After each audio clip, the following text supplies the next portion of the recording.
තෙරුවන් සරණයි ඔබ සැමට.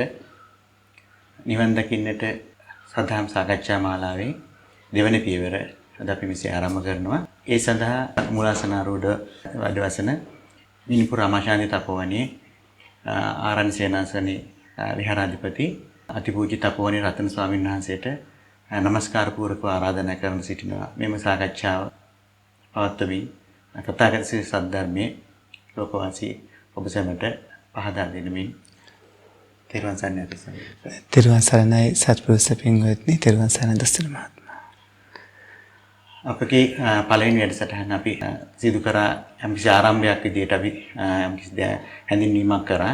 අපි මේ වැඩසටහන ඇත්තටම බලාපොරොත්තු වෙන්නේ නිවන් දකින්නට ධර්ම සාකච්ඡා මාලාවේ ඇත්තටම බලාපොරොත්තු වෙන්නේ නිවන කරා යන සදහවතෙක් කොයි ආකාරයකටද ආරම්භ කළ යුත්තේ, කොයි ආකාරයකද නිවන් මඟ කොයි විදිහටද සකස් කළ යුත්තේ කියන මාතෘකාව වැඩට තමයි අපි මේ සාකච්ඡා මාලාව දීර්ඝ වශයෙන් කරන්න බලාපොරොත්තු වෙන්නේ.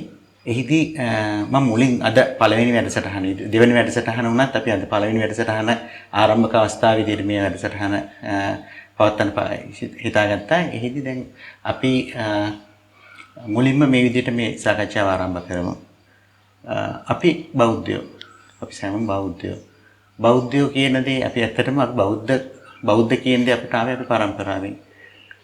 අපේ උපන්සාදී ගත්තත් අපේ ආගම විදියට සඳහන් බුද්ධ ආගම. නමුත් අපි බෞද්ධයෝ විදියට අපි ඇත්තටම අපේ අරමුණ අපි බෞද්ධයෝ විදියට සාමාන්‍ය ජීවිතය ගත කරන අතරේ ආගමක අදහන විදියට අපි මේ ආගම මේ බුද්ධ දර්ශනය යනවාද එහෙම නැත්නම් ඊට වඩා දෙයක් බුද්ධ දර්ශනය තුල තියෙනද කියලා අපි ඇත්තටම දැනගත යුතුයි. එහිදී බෞද්ධ නොවන දැන් අපි උදාහරණයක් විදිහට ගත්තොත් බුද්ධ කාලේ සිද්ධාර්ථ කුමාරයා කියන්නේ බෞද්ධයෙක් නෙවෙයි. ඊටකොට උන්වහන්සේ බුද්ධ දර්ශනේ සොයාගත්තා. එතනින් පස්සේ උන්වහන්සේ ළඟට පැමිණි කිසිම කෙනෙක් බෞද්ධ නෙවෙයි. ඒ වෙනකොට බුද්ධහමක් කියලා දෙයක් තිබුණේ නැහැ. උන්වහන්සේ බුද්ධ දර්ශනේ ලෝයට හෙළි කරනකොට. එතකොට ඒ වෙනකොට උන්වහන්සේ ළඟට පැමිණි හැම කෙනෙක්ම බෞද්ධ නොවන එක වෙනත් ආගම එහෙම නැත්නම් ආගමක් නැතිව හිටපු කයි. එතකොට අපි උදාහරණයක් විදිහට ගත්තොත් උපතිස්ස කෝලිත පරිබ්‍රාජකයන් දෙදෙනා. ඒ වගේ අපි උදාහරණ ඕන තරම් තියෙන හැමෝම ගත්තොත් කිසි කෙනෙක් ඊට පෙර බෞද්ධව නෙවෙයි. ඉතින් බුදුරජාණන් වහන්සේගේ ධර්මයේ ඇසුවට පස්සේ ඒ ධර්මයේ දේශනා අහන්න ගත්තට පස්සේ ධර්මයේ වැටහෙන්න ගත්තට පස්සේ තමයි තේරුනේ මේ යථාර්ථය කියන්නේ මේක තමයි කියලා. ඒතර ඒ හරහා තමයි වුන් බුදු සරණ ගියේ. බුදුදහම වැළඳගත්තේ. ඉතින් අපි බෞද්ධ දැන් අපට ඒකට වඩා වෙනස් විදිහකට තියෙන අපි උපත්යෙන් අපේ දෙමව්පිය බෞද්ධයෝ හින්දා අපිත් බෞද්ධයෝ. ඉතින් දැන් මේ වගේ බෞද්ධ කියලා කිව්වට අපි ඇත්තටම බුද්ධහම තුල අපි ජීවත් වෙනවා. බුද්ධහමේ පෙන්වා දෙනු අරමුණු කරා අපි යනවාද? ඉතින් දැන් මේ අද වැඩසටහන ආරම්භ කරන්න අපි බලාපොරොත්තු වෙන්නේ මේ කියන කාරණා මත මුලින් හැඳින්වීමක් විදිහට අපි පින්න ස්වාමීන් වහන්සේ ඇත්තටම බෞද්ධයෙක් විදියට යමෙක් බෞද්ධ නොවන කෙනෙක් හෝ වේවා බෞද්ධයෙක් හෝ වේවා බුද්ධ දර්ශනයේ යථාර්ථය අවබෝධ කරගෙන බුද්ධ දර්ශනයේ ඇත්තටම අවබෝධ කරගෙන ඉදිරියට යා යුත්තේ කෙසේද?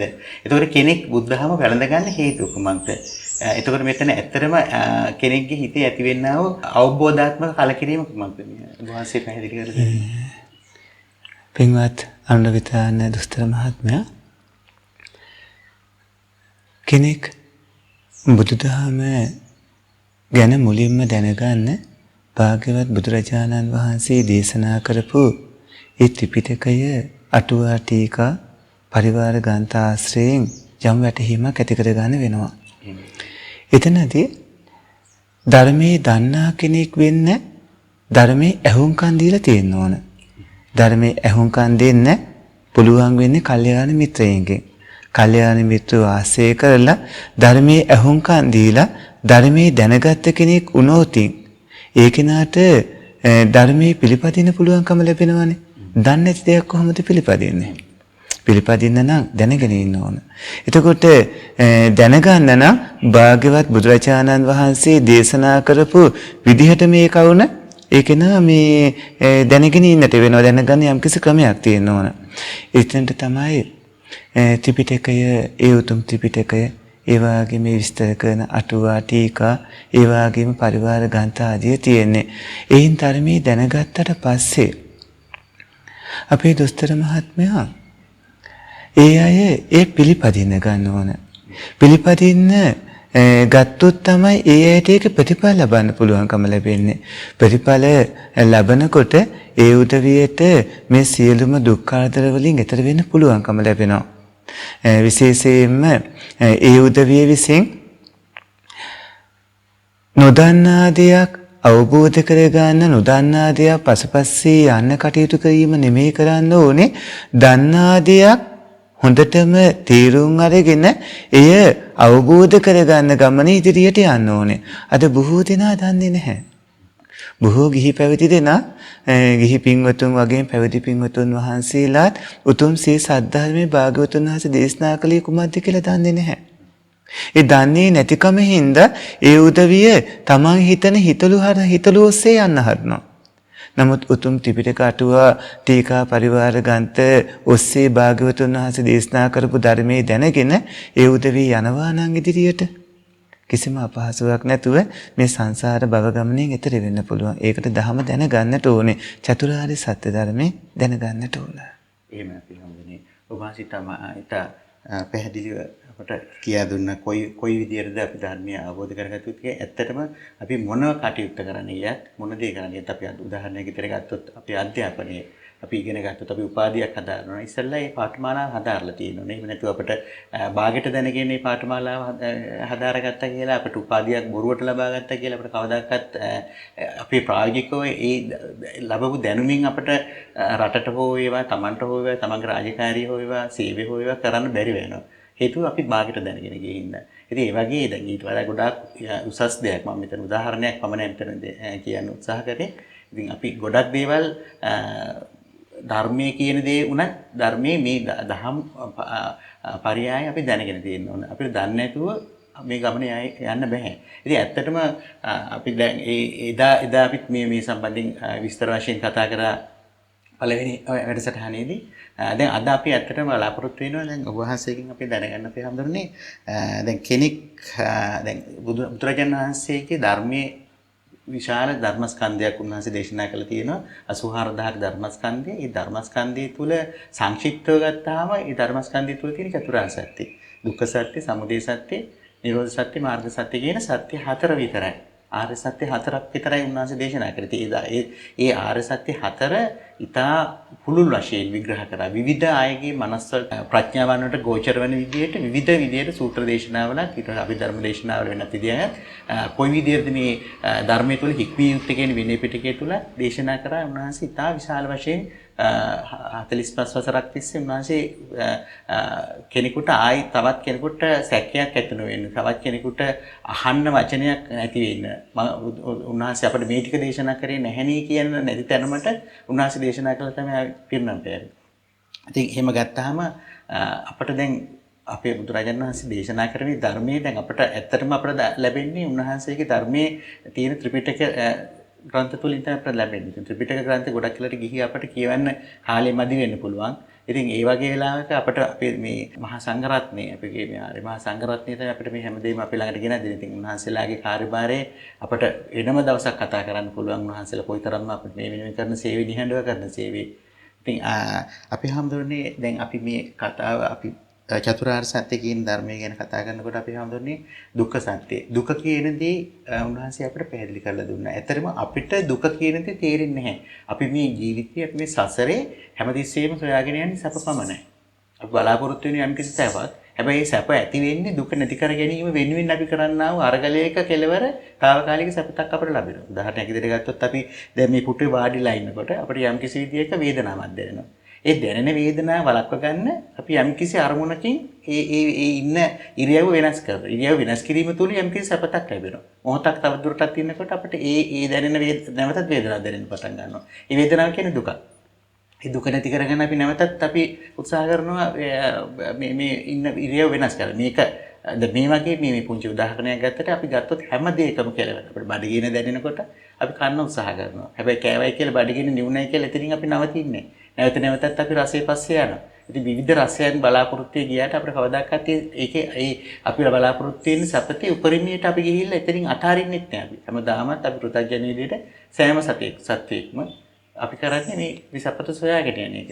ඉතින් අපේ හැමතැනම මේ සපත තුල පිටුපස්ස සැඟවිලා තියෙන දුක අපට අවබෝධ වෙන්නේ නැහැ. උන්වහන්සේ අපට පැහැදිලි කරලා දුන්න මේ දුක මේ ඇතුලේ ගැඹිලා තියෙන සැඟවුණු දුක අපිට දැනෙන වෙලාවලට අපිට දැනුණත් ඒ දුක අපි අතහැරලා ආයි නැවතත් අපි සැප පස්සේ ගියාට ඇත්තටම මේ දුක පස්සේ ගියාම සසර කෙලවරක් නැහැ කියන එක උන්වහන්සේ අපට පැහැදිලි කරලා දුන්නා. දුක්ඛ සත්‍ය තුළින් අපට ඔබ වහන්සේ පැහැදිලි කරලා දෙන්න අපේ අපඳුරනේ කොයි විදිහටද මේ දුක්ඛ සත්‍ය අපි කොයි විදිහට අවබෝධ කරගatiya යුත්තේ කියලා. පින්වන්ත දොස්තර මහත්මයා දුක්ඛ කියන වචනයේට තේරුමක් තියෙනවා. එහෙම. ඒ තමයි දුක කිව්වහම නින්දාර්ථයෙන්. ඒ කියන්නේ ඒ සියලුම ධර්මතාවයන් හැම ආකාරයකින්ම කරදර ගොඩකට මුල් වෙන හින්දා. සියලුම කරදර සියලුම පීඩාවලට මුල් වෙන හින්දා. හැම උපද්‍රවයක මූලස්ථානය වෙන හින්දා. ඒක නින්දාර්ථයෙන් දුක කියලා කියනවා. ක කියලා කියන්නේ හිස් කියන එකට.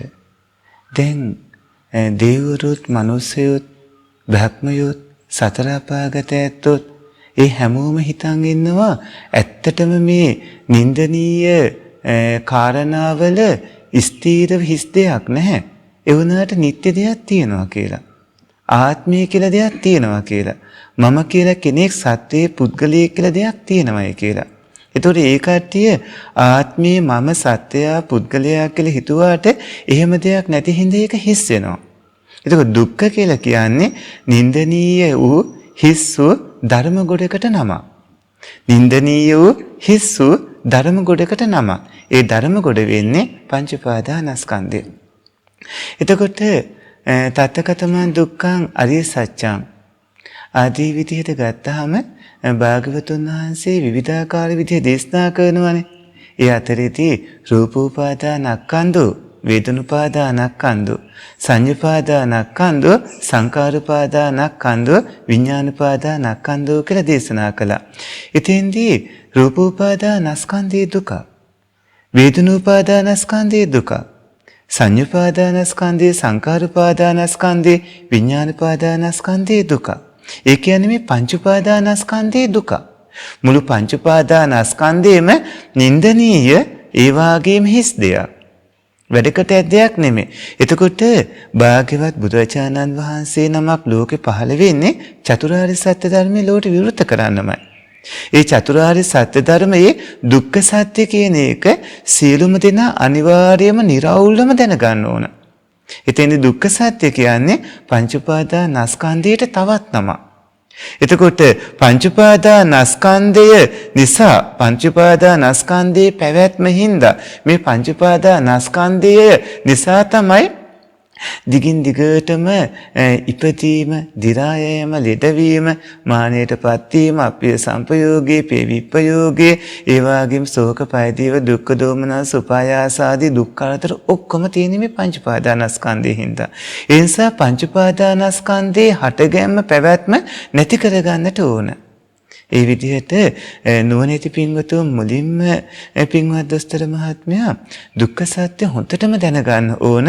ඒ කියන්නේ රූප වේදනා සංඥා සංකාර විඥාන කියන පංච උපාදානස්කන්ධයටයි මේ දුක්ඛ සත්‍ය කියලා කියන්නේ.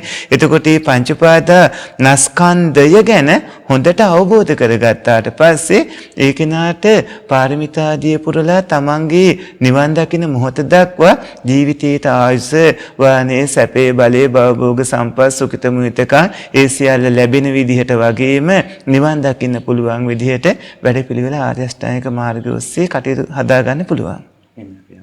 ඒක පැහැදිලි අපේ හැමෝටම දැන් මම ඇත්තටම අපේ භාෂාවෙන් සාමාන්‍ය භාෂාවෙන් අපිට දැනෙන විදිහට මම ඔබ වහන්සේගෙන් මේ ප්‍රශ්නේ මම ගැටලුව ඉදිරිපත් කරාම අපේ ඔබ වහන්සේ ධර්මානුකූල උත්තරයක් ලබා දුන්නා. මේ තථාගත ශ්‍රී සද්ධර්මයේ වචනේ දුක්ඛ කියන වචනේ තේරුම ඉතා පැහැදිලිව අපිට කියලා දෙනවා. මේව තමයි අපි ඇත්තටම දැනගatiya යුත්තේ. අපි සාමාන්‍ය අය විදිහට අපිට ඇත්තටම මේකේ පිළිබඳ තියෙන අවබෝධය අඩු වෙනවා. උන්වහන්සේලා අපිට මේ කියා දෙන දේ තුලින් තමයි අපි දවසින් දවස අපගේ මේ අවබෝධාත්මක ඥානෙ වැඩි කරගන්න, දහම් දැනුම වැඩි කරගatiya යුත්තේ. මෙතෙන්දී තථාගත සම්බුදුරජාණන් වහන්සේ අපිට ඇත්තටම මේ දුක්ඛ සත්‍ය ඉතා පැහැදිලිව කියලා දුන්නා. පළවෙනි එක ඉපදීම දුක කියලා. ඊළඟට ජාතිපි දුක්ඛ, ජරාපි දුක්ඛ, මරණම්පි දුක්ඛ, වයසට යෑම, ව්‍යාධියට යෑම, මරණය මේ කියන දේවල් අපේ සංපයෝග දුක්ඛ, පියෙහි විප්පයෝග දුක්ඛ, ප්‍රියයන්ගේ වෙන්වීම දුකක්, අප්‍රියයන් හා එක්වීම දුකක්, ඊළඟට තමන් කැමති දේ නොලැබීම දුකක් කියලා මේ තමන් ඉදිනදා ජීවිතේ ගත කරනකොට ඇතිවෙනා වූ දුක පැහැදිලිව කරලා කියලා අවසාන වශයෙන් උන්වහන්සේ කියා දෙනවා සංක්ෂිප්ත වශයෙන් ගත්තාම පංච උපාදානස්කන්ධයේම දුක. ඒක මෙතන තමයි ගැඹුරුම තැන නේද අපි හඳුනේ. දැන් මෙතන දැන් ඇත්තටම පංච උපාදානස්කන්ධය කියන වචනේ කියනකොට අපිට අපට ලොකු විශාල පරාසයක විදිච්ච ගැඹුරු තේරුමක් ඇද්ද. මොකක්ද මේ පංච උපාදානස්කන්ධය කියලා කියන්නේ? පංචපාද දැන් ඇත්තට පංචස්කන්ධය කියලා කිව්වහම රූප වේදනා සංඥා සංකාර විඥාන කියලා පස්වැදෑරුම් විදිහට ඒක උන්වහන්සේ ලස්සන විග්‍රහ කරලා තියෙනවා. දැන් අපි ගත්තාම රූපේ දැන් අපි ඇත්තට අපි උදාහරණයක් විදිහට ගත්තොත් අපි රූපේ දැක්ක ගමන් රූපේට ඇලෙනවා. අපි උදාහරණයක් විදිහට ගත්තම ඇහෙන් දකින රූපයකට අපි ඇලෙනවා. ප්‍රිය රූපයක් දැක්කම අපි ඇලෙනවා. අප්‍රිය රූපයක් දැක්කම ගැටෙනවා. අපි ඇලෙන පැත්ත ගත්තොත් අපි තණ්හාවෙන් අපි ඇලෙන පැත්ත ගත්තොත් ඒ රූපේට අපි හැමදෙරෝනේ අපි දකිනකොට ඇලෙනවා. දැන් එතකොට රූපේට ඇලෙනවා කියලා කිව්වහම දැන් මෙතන අපිට පේන හැම දෙයක්ම රූපය තවදුරටත් විග්‍රහ කරලා බැලුවම මෙතන තියෙන්නේ ඝන ගති, ඝන ස්වභාවය, ද්‍රව ස්වභාවය, වායු ස්වභාවය සහ ශක්තිය. ඊට අමතරව වර්ණ, ගඳක් තියෙනවා, රසයක් තියෙනවා. මේ වගේ විවිධ දේවල් වලින් කියපු ඒ කියන්නේ මේක අපේ උන්වහන්සේ දේශනා කර භාෂාවෙන් කිව්වොත් පඨවි ආපෝ තේජෝ වායෝ වර්ණ ගන්ධ රස ඕජා. මේ කියන ඕජා කියලා කියන්නේ ආහාරමේ ගුණය නේද අපි හඳුන්නේ ශක්තිය කියන ගුණය. ඒතකොට මේ කියන කාරණා ඇතුළම ගත්තාම මේක දකින්න අපිට හැම රූපයක්ම ওই කියන දේවල් වලට අමතර වෙන මොකුත් නැහැ. අපි පුටුවක් ගත්තොත්, මේසයක් ගත්තොත්, ලීයක් ගත්තොත්, බිම පොළොව ගලක් ගත්තොත්, මිනිස්සෙක් ගත්තොත්, සත්වයෙක් ගත්තොත් මේ හැමෝටම තියෙන රූපේ කිව්වම එක දෙයක්. හැබැයි මේ හැම රූපයකටම අපි ඇලෙන්නේ නැහැ නේද අපි හඳුන්නේ. ඒතකොට එහෙමනම් අපි රූපයටද මේ ඇලෙන්නේ අපි. රූපයට පමණක් දැනෙන්නේ. රූපය හා එක්ව පවතින රූපයත් එක්ක ඇති වෙන වේදනාව. ඒකත් එක්ක ඇති වෙන සංඥාව. අපි උදාහරණයක් විදිහට ගත්තාම මිනිස්සෙක් කියලා ගත්තොත් අපි ගත්තොත් ඒ ප්‍රිය රූපයක් ඇති වෙන මනුස්ස සංඥාව. ඒතර මිනිස්සයා කියන සංඥාව අපිට ඇති වුණා මේ. ඒතර ඒකටත් අපි ඇලෙනවා. ඒතර ඒ හරහා ලැබෙන වේදනාවටත් ඇලෙනවා. ඒතර ඒ හරහා ඇති කරගන්නා සංස්කාර වලටත් අපි ඇලෙනවා. ඒ සම්පූර්ණ එකතුව ගත්තාම විඥාණයටත් අපි ඇලෙනවා. ඒතර මේ ඔක්කොම එකතු වෙන එක රූපයකට නෙමෙයි අපි ඇලෙන්නේ නේද අපි හඳුන්නේ. රූපේ ගත්තොත් රූපේ විතරක් ඇලීමක් නෙවෙයි. ඒතර ඒ නිසා තමයි මේ පහම එකතුව ගත්තාම පංච උපාදානස්කන්ධයටයි අපි ඇලෙන්නේ නේද අපි හඳුන්නේ. ඕපින්වන්ත දොස්තර මහත්මයා එතන ඇලීම ගැන කතා කළාම අපිට එන්න වෙනවා උපාදානයට කලින් තණ්හාවට කලින් වේදනාව ඇතිවන විදිය, ඒ වේදනාවට කලින් පස්සේ සිදුවන විදිය, සලආයතනයේ සිදුවන විදිය ආදී වැඩපිළිවෙලකට එන්න වෙනවා. මම හිතන්නේ ඔකට හොඳම තැන තමයි අපි පංච උපාදානස්කන්ධය කියන කවුනම නිරවුල් කරගන්න ඕන. එතනදී දැන් හිතන්නකෝ කවුරු හරි කෙනෙක් මානයටපත් වෙනවා. මැරෙනකොට ඒ කෙනාගේ මෙතන තියෙන රූප කිසිවක් ඊළඟ භවයට අරගෙන යන්නේ නැහැ. මෙතන තියෙන රූප අරගෙන යන්නේත් නැහැ. මෙතන තියෙන හිතක් යන්නේත් නැහැ. මෙතන තියෙන හිතේ යෙදෙන වේදනා සංඥා සංකාර විඥාන යන්නේත් නැහැ. හැබැයි මෙතන මැරෙන වෙලාවේ ඒ කෙනාට අවසානයේට ඇතිවන චිත්ත වීතියේ ඒ ජවන් හිතට ලැබෙන විපාක විඥානයක්. අර චුති සිතට කලින් තදාරම්මන චුති ආදී හතර ආකාර යම් ක්‍රමයකට ඒ කෙනා මේ මරුණට පස්සේ චුති වුණාම චුතියෙන් පස්සේ ප්‍රතිසන්දි විඥානයක් පහළ වෙනවා. ඒ පහළ වෙන ප්‍රතිසන්දි විඥානය මෙතන මේ හිතේ විපාකයක් වෙනකොට මෙතන මේ සිත ගරුක කර්ම, ආසන්න කර්ම, ආචින්න කර්ම, කටත්තා කර්ම කියන ඒ කර්ම වැඩ පිළිවෙලේ ඒ කෙනා යම් කිසි ඒ ගරුක කර්ම, ආසන්න කර්ම, ආචින්න කර්ම, කටත්තා කර්ම අතරේ යම් කිසි කර්මයක්, කර්ම නිමිත්තක්, ගති නිමිත්තක් අරමුණු කරගෙන ඒ ඇතිවන හිතට ප්‍රතිසන්දි විපාක විඥානයක් ලැබෙනවා. ඒතකොට මෙතන රූප වේදනා සංඥා සංකාර කිසිවක් ඊළඟ භවයට ගිහිල්ලා නැහැ. නමුත් මේවා නිසා ඊළඟ භවයේව ඇති වෙලා තියෙනවා. එතෙන්දී කර්මයේ ප්‍රධානතම කාරණාවක් වෙනවා. මෙතනදී විඥානයේ කියන එක ගැන හොඳ අවබෝධයක් සියලුම නුවණ ඇති පින්වතුන්ට ඇති කරගන්න වෙනවා. ඒ වගේම වේදනා සංඥා සංකාරයන් ගැනත් නිර්වෘල අවබෝධයක් ඇති කරගන්න වෙනවා. ඒ වගේම රූපය ගැනත් නිර්වෘල අවබෝධයක් ඇති කරගන්න වෙනවා. මෙතනදී රූපය පිළිබඳව ඇලීම ගැන ගත්තාම ඇලීම කියන තැනට එන්න වෙන්නේ අපිට වේදනාව සංඥා සංකාර කියන හිතේ යෙදෙන ගති හරහා. මොකද හිතක් ඇති වෙනවා නම් ඒ ඇතිවන හිත ඇති වෙන අනිවාර්යයෙන්ම අරමුණක් ඕන. දැන් අපේ හිත ඇතිවන ස්ථාන 6ක් තියෙනවා. අපි ඒවට වස්තු කියලා කියනවා. ඒ තමයි ඇස කන නාසය නැත්නම් චක්කු වස්තුව සෝත වස්තුව ආදී ඒ ద్వාර. ඒ තැන්වල හිත ඇති වෙන්නේ ඇසේ නම්. ඉතින්දී කර්මජ වශයෙන් හටගන්නේ චක්කු රූප දසකේ තියෙන්න ඕන. ඒ වගේම ඒ කෙනාගේ පෙර පින්පව් හින්දා ලැබෙන මේ කුසල විපාක අකුසල විපාක විඥානයේ තියෙන්න ඕන. හැබැයි චක්කු විඥාණයට පුළුවන් දැනීම කරන්න විතරයි. එතකොට දැනීම කරන ඒ චක්කු විඥාණය මෙතන ප්‍රසාද රූපේ පහළ වෙන්න නම් සිත අනිවාර්යයෙන්ම බාහිර තියෙන රූප අරමුණක් එක්කම එන්න ඕන. ඒ බාහිර තියෙන රූප අරමුණේ සම්පූර්ණ ස්වභාවයේද යම්කිසි ස්වභාවයක්ද ගන්න කියන එක සම්බන්ධ කාරණා වෙනකොට පස්සේ කියන කවුනට එන්න වෙනවා. පස්සේ කියන්නේ මේ ධර්මතා තුනම එකට මුණ ගැස්සවන හැපීම ස්පර්ශය කරන ධර්මතාවය. ඒකේ තියෙන හිතේ. එතකොට ඒ පස්සේ කියන ධර්මතාවය හිතේ යෙදෙනොත් තමයි ඒ හැපීම හින්දා ඒ හැපුණු අරමුණේ රසය මතු කරන ගතිය හිත තුළ නිර්මාණය වෙන්නේ. මතු කරන ගතිය ඇවිල්ලා ඒ හිතේම යෙදෙන වේදනාව. එතකොට ඒ වේදනාව නිසා ඒ ඇති වෙනවා සංඥා තණ්හා දිට්ඨි මාන ආදී ප්‍රපංච විතරක ධර්ම ආදී ඇති වෙනවා. එතකොට තණ්හා දිට්ඨි මාන ආදී ධර්මතාවය ඇති වෙනවා. එතනදී තණ්හාවම වැටෙනාට පස්සේ තමයි උපාදානය වෙන්නේ. ඒක රූපේ පිළිබඳ ගත්තාම රූපේ කියන්නේ අටවිසි රූපවලට. එතෙන්දී පඨවි ආපෝ තේජෝ වායෝ විදිහට අපි අර දොස්තර මහත්මයා කිව්ව ඒ සතර මහා භූත රූප ධර්ම ඒ වාගේම උපාදාය රූප විදිහට ගත්තාම ඒ වාගේම සුද්ධාෂ්ටක විදිහට ගත්තාම සුද්ධාෂ්ටක විතරක් නෙමෙයි රූප කලාප විදිහට සිද්ධ වෙන්න ඕන වැඩපිළිවෙලක් තියෙනවා. ඒ විදිහට ගත්තාම මේ ගැන අවබෝධයක් තිබුණොත් තමයි අද මේ අපි කතා කළේ මේ දුක්ඛ සත්‍ය කියන එක තේරුම් ගන්න පුළුවන්කම ලැබෙන්නේ.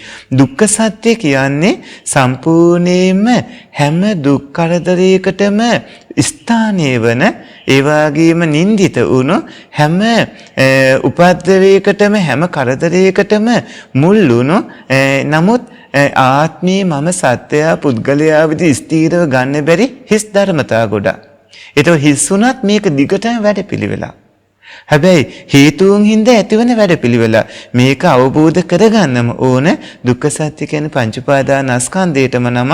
අන්න පංච උපාදානස්කන්ධය අවබෝධ කරගත්තොත් තමයි ඒ කෙනාට පුළුවන්කම ලැබෙන්නේ මරුණට පස්සේ නැවත පහළ වෙනකොට විඥානයේ පහළ වීම වේදනා සංඥා සංකාරයෝ ඒ විඥානයේ මියట్లా පහළ වීම රූප ධර්මයෝ එතන තියෙන රූප වලින් හෝ කර්මජ වශයෙන් කොහොමත් ඒක හට ගන්න ආකාරයේ පංච උපාදානස්කන්ධේ පහළ වීම විදිහට තේරුම් ගන්න පුළුවන්. පංච උපාදානස්කන්ධේ පහළ වීම උනොත් තමයි ජාති ජරා ව්‍යාධි ශෝක පරිදේව දුක්ඛ දෝමනස උපායාස අප්පිය සංපයෝග පිය විපයෝග ඉච්ඡා විඝාත ආදී ඒ දුක් සියල්ලම එතන තියෙන්නේ. ඒ දුක් සියල්ලම හටගන්නේ මේ පංච උපාදානස්කන්ධය තුළ. ඔව් පැහැදිලි අපි හැමෝටම ඉතාම පැහැදිලි. හැබැයි ඉතින් ඇත්තටම මේ බුද්ධ දර්ශනයේ හදාරනවා කියලා කියන්නේ හරියට මහා සාගරයක ගිලුනමයි. ඉතින් එක පැත්ත එක දෙයක් කතා කරනකොට ඒ දේ විස්තර කරගන්න, ඒ දේ තවදුරටත් නිරවුල් කරගෙන තව සෑහෙන දෙයක් අපිට ඉගෙන ගන්න වෙලා සිද්ධ වෙනවා. දැන් අපි පංච උපාදානස්කන්ධය ගැන කතා කරනකොට අපිට දැන් මෙතන තවත් වහන්සේකින් අපිට දැනගන්න ලැබුණා පස්ස කියන දේ ගැන. ඊළඟට තණ්හා කියන වචනයක් අපට හම්බුණා. ඒත් දැන් මේ ආරම්භක වශයෙන් දැන් මේ බෞද්ධයෙක් විදිහට මේ ගමන ආරම්භ කරන කෙනෙකුට මේ වචන එකින් එක නිරෝල් කරගන්න. මොකද මේ දේවල් නිරෝල් කරගත්තේ නැත්නම් මේක අවබෝධ කරගන්න බෑ. ඒක හරියට අපි අර අධ්‍යාපනය හදාරනකොට පුංචි පන්තියක ඉඳලා ඉවරලා ප්‍රාථමික ශ්‍රේණිය ඉඳලා ඉහළට ගමන් කරනවා වගේ අපි මේ හැම දෙයක්ම අවබෝධ කරගෙන ඉදිරියට ආයෙත්. එහෙම නැත්නම් මේක සමහරලාට අපට ඇති වෙන සැකේ ඇති වෙනවා. ඊළඟට මේක නීරස වෙන්න පටන් ගන්නවා. අපිට තේරෙන්නේ නැතුව යනවා මේ වගේ. ඒ හින්දා පළවෙනි මුලින් ඉඳලම අපි මේක ඇති කරගatiya යුතුයි. ඔබ වහන්සේ අපිට පැහැදිලි කරලා දුන්නා අපේ හැමදෙන්නේ දැන් මෙතන හිත හට ගන්නකොට, ඒ විඥානේ හට ගන්නකොට මේ රූපය ස්පර්ශ වීම තුළ තින්න සංගති පස්සෝ කියලා අපි බුදුරජාණන් වහන්සේ අපට දේශනා කරා. එතකොට මේ මොනවද මේ ස්පර්ශ වෙන්නේ? රූපයත් ඇසත් විඥානයත් කියන තුන ස්පර්ශ වීම නිසා එතන විඥානය ඇහි විඥානය හට ගන්න. විඥානය සම්පූර්ණ වෙනවා. ඉතින් විඥානය සම්පූර්ණ වෙනත් එක්කම එතන මේ පංච උපාදානස්කන්ධයේ සකස් වීම කියලා කියන්නේ ඇහි විඥානය සකස් වෙනවා කියලා කියන්නේ අපි හැමෝටම ඉතින්දී ස්පර්ශයට අමතරව වේදනා සංඥා සංකාර කියන තුනත් එක විඥානයක් තුළ තියෙනවා. ඒතකොට මේ කියන කොටස් දෙකකට බෙදෙන. එක පැත්තකින් රූපේ බාහිරව තියෙනවා. එතකොට ඊටු ටික නාම ධර්ම ටිකක් වෙනවා. ඒ කියන්නේ නාම ධර්ම වෙන්නේ මෙතන වේදනා පස්ස වේදනා සංඥා සංකාර විඥාන කියන විඥාන කියන එක සම්පූර්ණ එකක් විදිහට ගත්තොත් ඊටු ටික චෛතසික ධර්ම වෙනවා. චිත්ත කියන්නේ විඥාණයට අපි චිත්ත කිව්වොත් ඊටු චෛතසික ධර්මත් අනිත් පැත්තෙන් රූපයක් තියෙන. මේ ටික ඔක්කොගේම එකතුව තමයි මෙතන අපිට එක සිතක් බාටපත් වෙන නේද අපි හැමෝටම. ඒ පිළිබඳව අපිට පැහැදිලි කරලා දුන්නා. ඕපින්වත් දොස්තර මහත්මයා එතනදී චක්කුංච පටිච්ච රූපීච උප්පජ්ජේ චක්කු විඥානං තින්නා සංගති පස්සෝ කියලා කිව්වහම ඇසත් ඒ වගේම චක්කු විඥානයත් රූප ඡායාවත් තුනම එකට එකතු වීම තමයි පස්සේ වෙන්නේ. එතකොට පස්සේ යෙදෙන්නේ හිතේ ගතියක් විදිහට. පස්සෙන් කියන්නේ හිත තුළ අරමුණ හැපීමේ කාරණාව. අරමුණ හැපීමේ කියාව. ඒ වගේම වේදනාවෙන් කරන්නේ අරමුණේ රස විඳීමේ ස්වභාවය. සංඥාවෙන් කරන්නේ අරමුණ හඳුනා ගන්න ස්වභාවය. එතකොට චේතනාවෙන් කරන්නේ ඒ හිතයි හිතේ යෙදෙන චෛතසික ධර්මයි ඒ කටයුතු වල යොදවා ගන්න ස්වභාවය. එතකොට හිතයි හිතේ යෙදෙන චෛතසික ධර්මයි ඒ කටයුතු වල යොදවා ගන්න චේතනාවට අපි කර්මය කියනවා. චේතනාව විතරක් නෙමෙයි තව කර්මයේ වන ධර්ම බොච්චංග ධර්ම 7යි ආර්ය අෂ්ටාංගික මාර්ග අංග 8යි ඒ වගේම අවිද්‍යාව ව්‍යාපාද මිච්ඡාදිට්ඨිය අනවිද්‍යාව ව්‍යාපාද සම්මාදිට්ඨිය කියන ඒ ධර්මතාවත් ගන්න ඕන.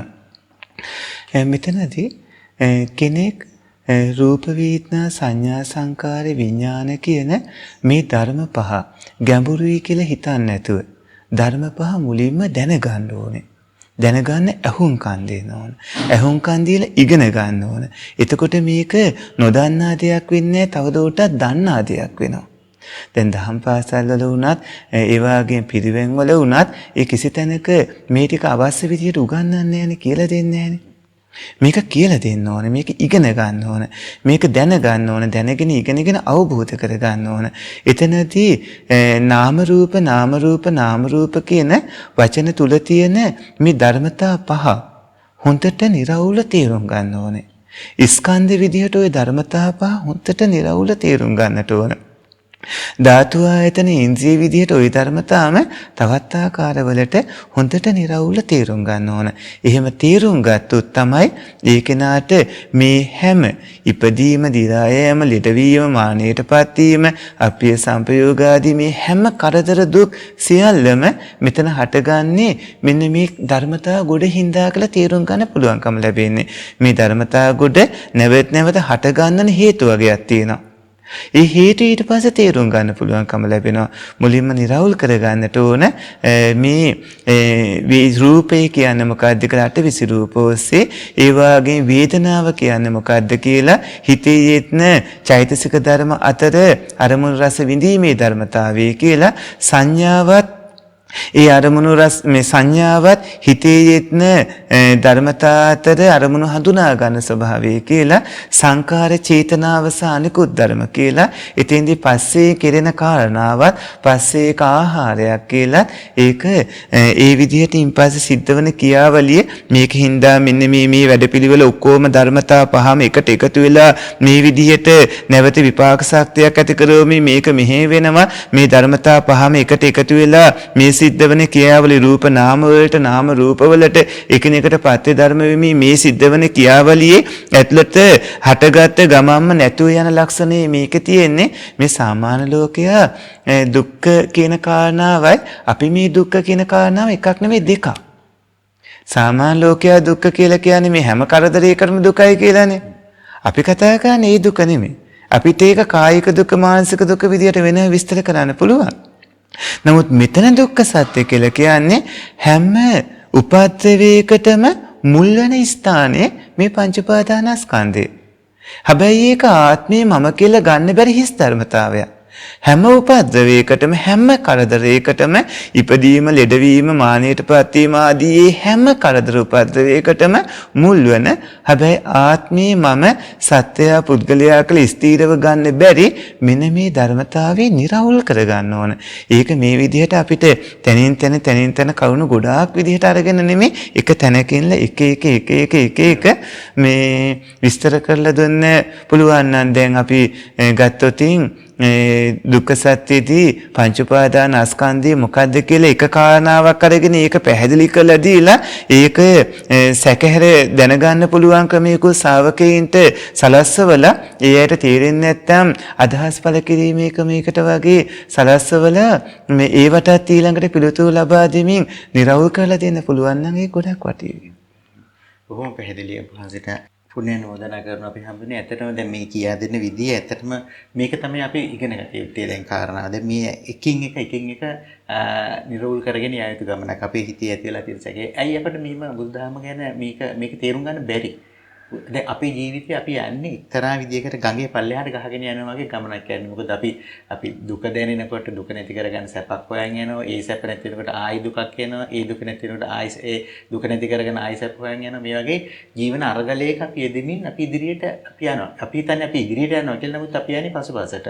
අපි යන්නේ කොහෙටද මේ භවයේ කරා. මේ භවයේ දවසින් දවස අපි ගිහිල්ලා අපි දන්නේම නැතුව අපි යම්කිසි මොහොතක් එනවා අපේ ජීවිතේ මෙතනින් කෙලවර වෙනවා. කියන්නේ මේ භවයේ අපි අවසන් වෙනවා. ඉතින් අපි එතනින් පස්සේ මොකද වෙන්නේ කියලා අපි දන්නේ නැහැ.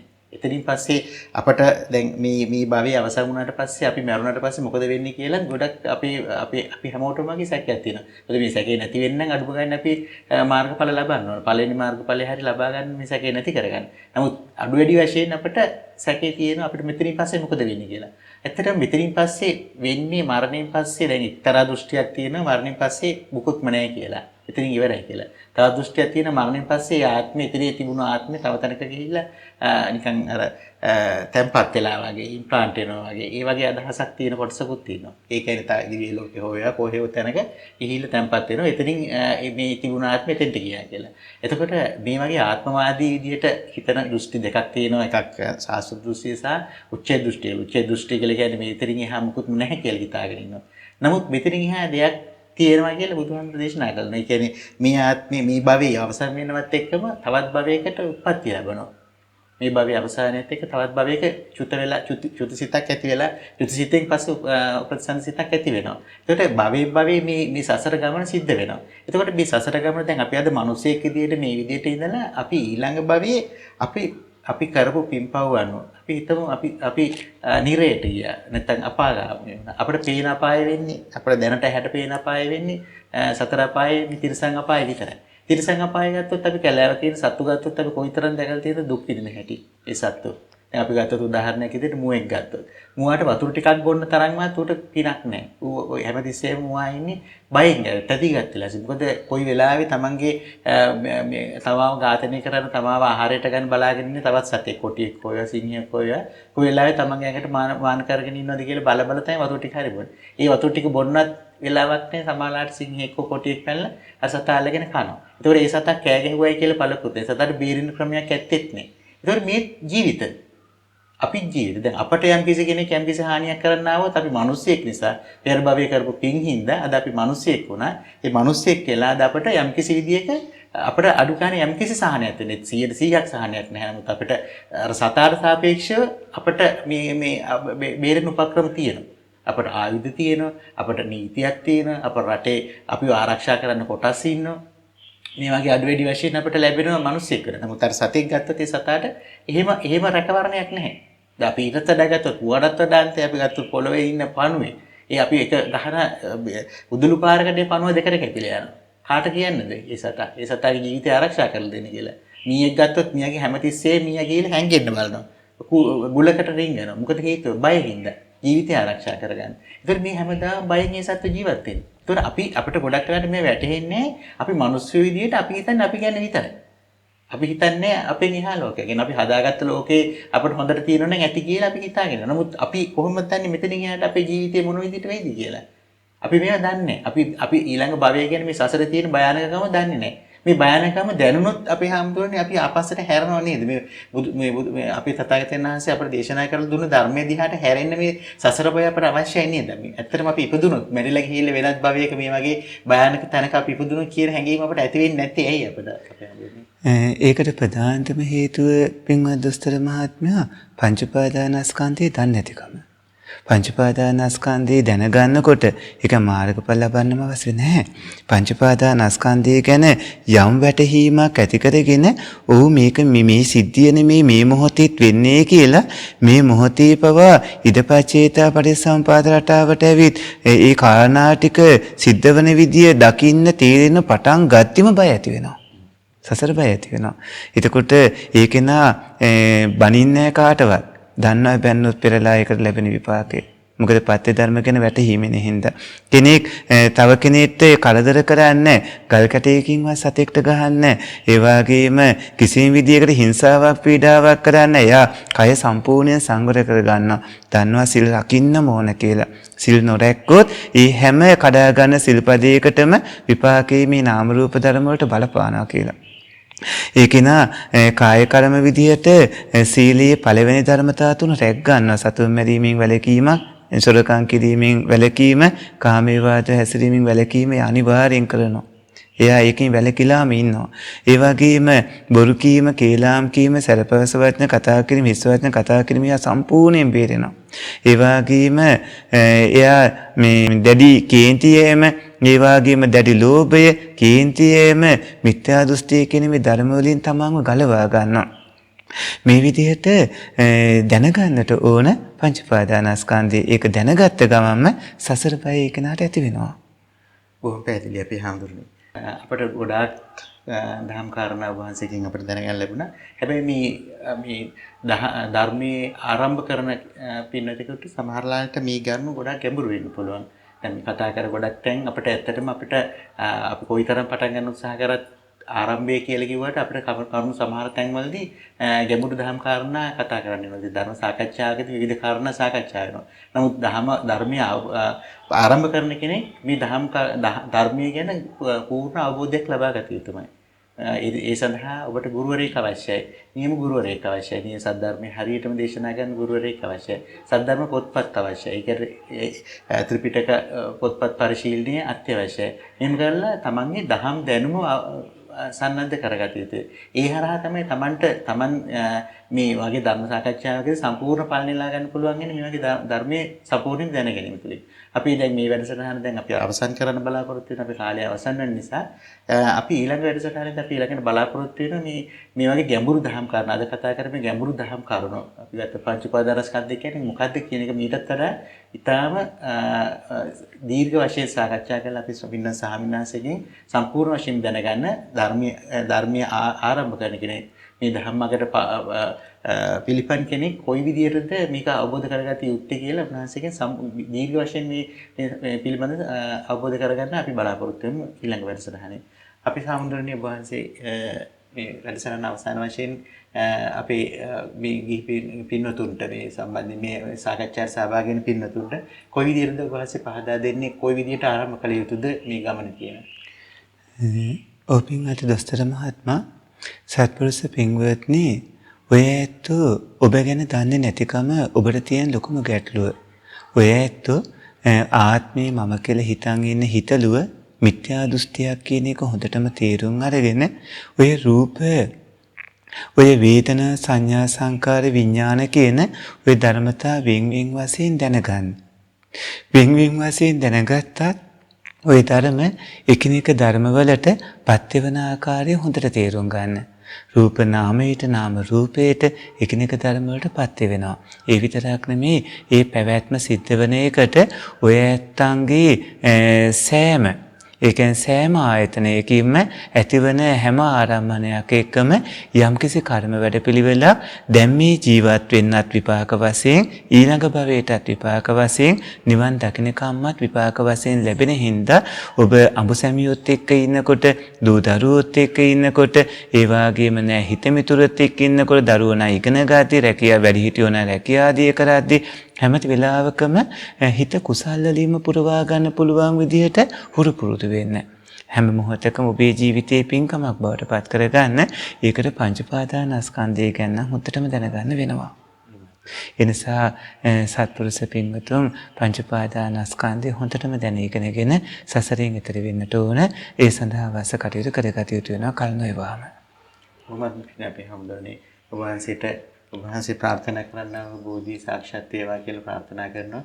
මේ පින් වහන්සේගේ මේ සසර ගමන නිමා කර ගැනීමට හේතු වාසනා වේවා කියලා ප්‍රාර්ථනා කරනවා. හොඳයි පින්වත් අනුවිතාන දොස්තර මහත්මයා, පින්වත් ඔබතුමන්ටත් චතුරාර්ය සත්‍ය අවබෝධ ඥානය කෙලෙසුන් නැසන්නට මේ පුණ්‍ය ධර්ම හේතු සම්පත් වේවා.